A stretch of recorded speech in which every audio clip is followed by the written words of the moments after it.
Hello, and welcome to my new video. Today, we're diving into one of the most fascinating questions in the world of finance. Why is Bitcoin the decentralized alternative to the current central banking system, and what does that mean for our future? Before we start, I would really appreciate if you could support my channel and my work by giving this video a like and subscribing to my channel. That way, you'll never miss an update.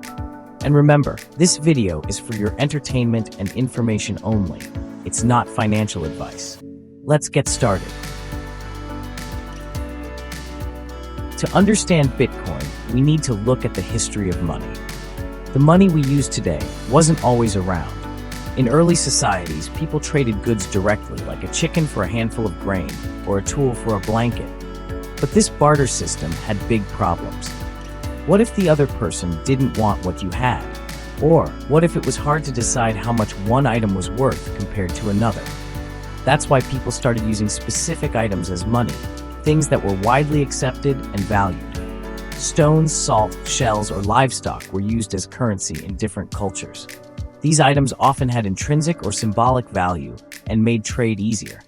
Here a fun fact. The word salary comes from the Latin word for salt, because salt was once used as a form of payment. Over time, precious metals like gold and silver became the most popular forms of money. But why? Because they were rare, durable, divisible, and easy to carry. Gold, in particular, became a global standard for wealth and stability. Its limited supply made it hard money, something no one could easily create more of. This allowed people to store wealth and trade more efficiently. Finally, paper money replaced gold. At first, this paper money was backed by gold reserves, meaning you could exchange your cash for gold. But over time, governments moved away from this system. Today, our money is fiat money, currency with no intrinsic value, backed only by trust in governments and central banks.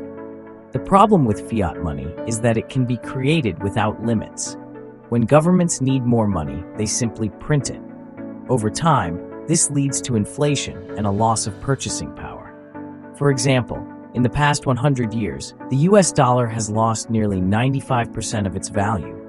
This hurts regular people who work and save, while those close to the money, like banks and large investors, benefit. But what if there was a way to fix this?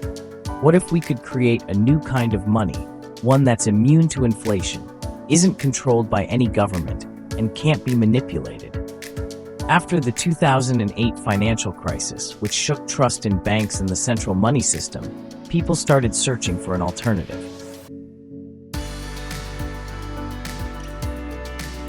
That's when a solution was born, Bitcoin.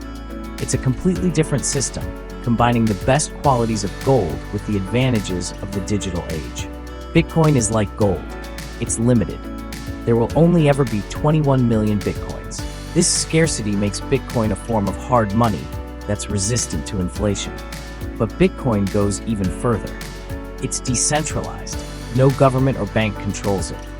Instead, it's maintained by a global network of computers that ensure the system's security. Every transaction is recorded on a blockchain, a public, unchangeable ledger that can't be faked. Bitcoin gives people the power to manage their own money without relying on banks. In countries with unstable currencies or high inflation, like unsafe countries, Bitcoin is already a real alternative. It's also an incredibly efficient way to transfer money. With Bitcoin, you can send funds anywhere in the world quickly, securely, and at low cost. Unlike traditional banks, there are no borders or delays. Of course, Bitcoin isn't perfect.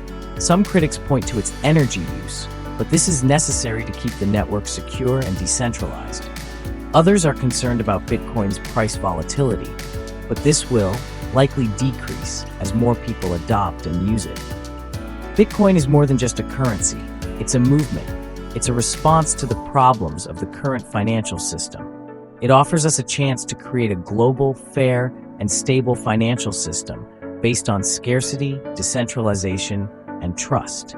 The question is no longer whether Bitcoin will be part of our future, but how big its role will be. What do you think? Is Bitcoin the solution to the problems in our financial system? Share your thoughts in the comments. And don't forget to give this video a like and subscribe to my channel for more exciting content.